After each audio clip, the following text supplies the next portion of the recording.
Warner Brothers Movie World is a movie theme park on the Gold Coast that opened in 1991. It was developed as a joint venture between Australian production company Village Roadshow, American media giant Warner Brothers, and SeaWorld operators Pivot Leisure, on land adjacent to a series of sound stages and studio lots in the suburb of Oxenford. Inspired by the layouts of parks like Universal Studios and Disney's Hollywood Studios, the park employed the assistance of theme park design experts from around the world, aiming to provide attractions that gave a behind-the-scenes look at film production and an immersive journey into the worlds of some of guests' favourite films. The majority of Movie World's opening day attractions were not thrill or even amusement rides, but rather immersive and narrative-driven experiences such as live shows, backstage tours, walkthrough experiences, and dark rides. Chief among them was the Movie Magic Special Effects Show, which gave guests the opportunity to be involved in an interactive demonstration of practical effects used in real film productions. The Police Academy Stunt Show and Western Action Show demonstrated live stunt performances, while rides like the Great Gremlins Adventure were focused on high-quality theming. Movie World's first roller coaster came in 1995 in the form of Lethal Weapon the Ride, a suspended looping coaster model from Vekoma. The second half of the 1990s saw Movie World seek to find ways to incorporate amusement rides into their themed offerings, with Lethal Weapon being accompanied by a simulator ride themed to Batman and a flume ride themed to the Wild West. Through the 1990s and early 2000s, however, the theme park landscape on the Gold Coast had grown a particular love and fascination for thrill rides. Movie World's direct competitor Dreamworld had recently opened the Tower of Terror, briefly the world's tallest and fastest roller coaster, and the Giant Drop, the world's tallest drop tower. Other additions like the Wipeout, Cyclone, and later the Claw had certainly made Dreamworld the park of choice for the thrill seeker. In 2005, Village Roadshow announced a $65 million investment into their chain of parks over the coming year, a significant portion of which would be going to 2 new attractions at Movie World. The first of those attractions would be a renovation of the park's Roxy Theatre to the new multi-sensory Shrek 4D adventure. But something even bigger would be coming. A decade on from their first and thus far only significant thrill ride investment, Movie World were looking to add a new headliner to the park to bring some of those thrill seekers through their gates. And for that, they turned to a manufacturer that was truly breaking new ground in the early 2000s. Intamin are a Swiss ride manufacturing company headquartered in Liechtenstein that was founded in 1967. Initially manufacturing Ferris wheels, observation towers, and some fairly standard rides and amusements, Intamin took their first steps into constructing roller coasters in the 1980s. One of their breakthrough projects was actually a wooden coaster, American Eagle at Six Flags Great America, which opened in 1981 as the fastest roller coaster in the world and the tallest wooden coaster. Once Intamin got a taste for breaking those kinds of records, they would never look back. Much of Intamin's work through to the turn of the millennium was pioneering new technology in the amusement industry and pushing boundaries and records further and further. Alongside their American competitor Premier Rides, Intamin were among the first to introduce magnetic launch technology to the market, and they used it to break the height and speed records with Tower of Terror at Dreamworld and Superman the Escape at Six Flags Magic Mountain. 5 years after those installations, Intamin would introduce another piece of launch technology to the market, even more exciting and record-breaking than the first.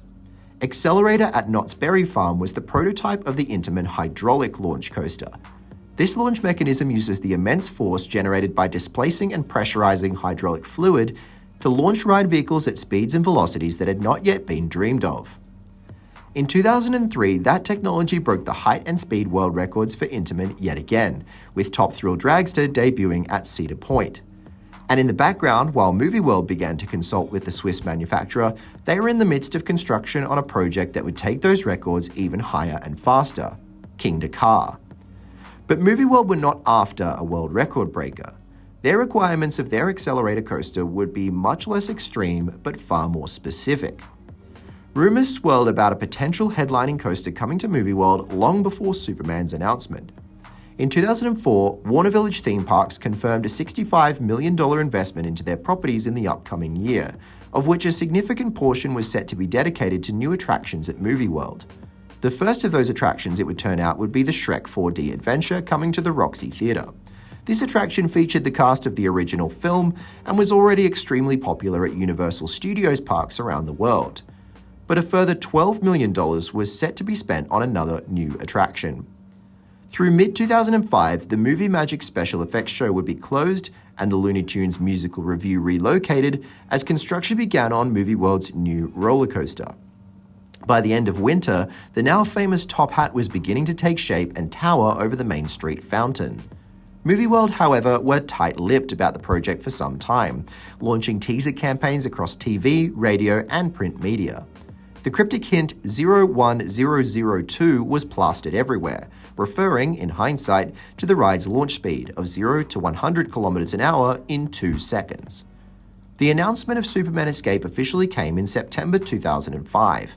The marketing campaign for Superman was unlike anything Australia had ever seen, with Movie World taking advantage of every prominent form of media and even the emerging trend of the internet to boast of Superman's record-breaking launch speed, its status as the fastest full-circuit roller coaster in Australia, and its incredible technology, including a 10,000 horsepower hydraulic motor. In the lead-up to opening, even then Sunrise weatherman Grant Denyer took a ride on the coaster to advertise its opening.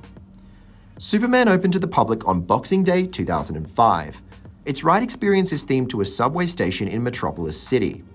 Riders would queue to board their train before immediately finding themselves in a dangerous situation as a violent earthquake wreaked havoc through the subway tunnels. After witnessing collapsing and flooding tunnels, all hope would seem lost for the riders, until the Man of Steel himself would appear, arriving to launch the stranded terrain out of the subway at the very last second.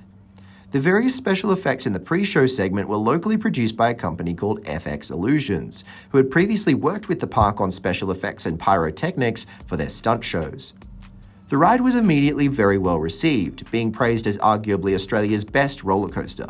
It ranked highly not only in the opinions of Australian enthusiasts, but on global steel roller coaster polls, even making it into the top 20 of some enthusiast polls worldwide. However, it wouldn't take long for the operational quirks of the Intamin accelerator to take hold at Warner Bros. Movie World, just as they were elsewhere around the world. On September 16, 2009, an ocean away from Oxenford, 12-year-old Kyle Wheeler was riding in the front row of Accelerator at Knott's Berry Farm. The ride was seemingly operating as normal. When the launch sequence initiated, a loud bang was heard, accompanied by a shroud of smoke and debris. Accelerator's launch cable had snapped just seconds after launch. The train rolled back and the ride operator initiated an emergency stop, but the severity of the incident would soon become evident. The heavy-duty cable had completely severed, firing back at the train with the release of tension and severely lacerating young Kyle's leg. Fortunately, Kyle has since made a full recovery. But this infamous incident was the beginning of a long, slow downward spiral for the Intamin accelerator model. And Superman Escape, while nowhere near having any similarly dangerous incidents, was already beginning to feel the effects of its own flawed design. The investigation in the aftermath of the Knott's Berry Farm incident found that a lack of maintenance on the cable was to blame, due to a combination of faulty maintenance procedures by the park and confusing maintenance instructions by the manufacturer. But while that incident was occurring under unusual circumstances of low maintenance, it was a warning sign of things to come for the coaster in general. The Intamin hydraulic launch coaster works by attaching the train to a catch car attached to a heavy-duty cable that runs along the length of the launch track. This cable is wound around a huge winch drum. During the ride cycle, hydraulic fluid is pumped at high pressure into accumulators, which compresses gas on the other side of the piston in the accumulator. When a launch is triggered, this immense pressure is released, spinning the drum at incredible speeds, which in turn pulls the cable. This mechanism is capable of attaining extremely high acceleration speeds and generating immense amounts of force. But there is also an incredibly high amount of fatigue and stress placed on the ride's launch mechanism, and in particular, the cable. Accelerator's 2009 incident was a warning sign.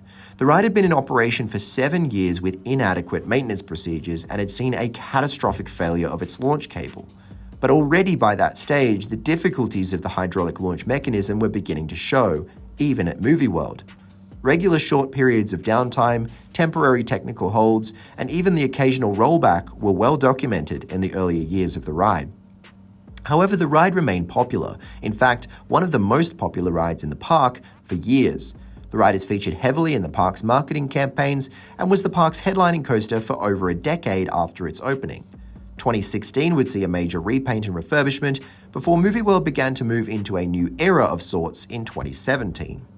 With the construction of DC rivals Hypercoaster, Movie World cemented itself as the roller coaster capital of the country, a significant departure from its original intention as a movie studio park. This transformation would see Superman cemented further as one of the signature attractions of the park.